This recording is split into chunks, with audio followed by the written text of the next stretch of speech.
Паднати дрвја, оштетени автомобили, откорнати покриви, урнати бандери и затворени патишта, силниот ветер и обилните врнежи предизвикаа значителни материјални штети низ државата.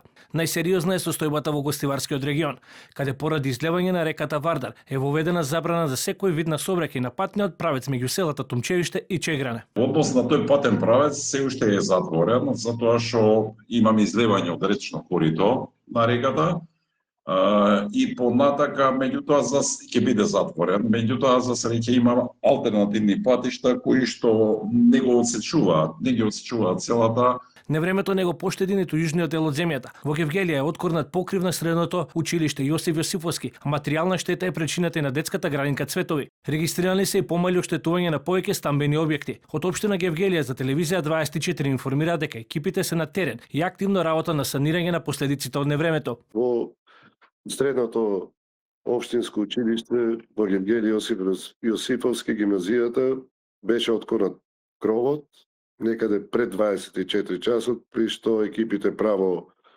излегоа на терен. Истовремено проблеми се јавија и во детската градинка Цветови, каде што не е откорнат кровот. Тука беа евакуирани сите деца.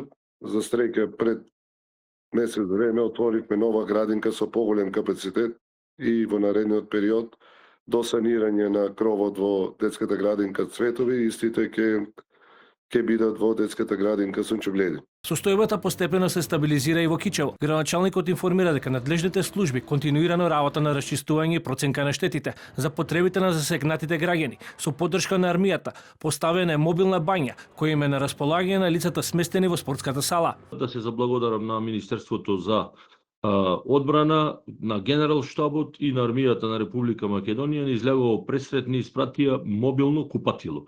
Тоа веќе од вчера е монтирано и од денес почна да функционира за тие што се таму згрижени да можат да си одржуваат лична хигиена. Штети од ветерот се пријавени во други делови од државата.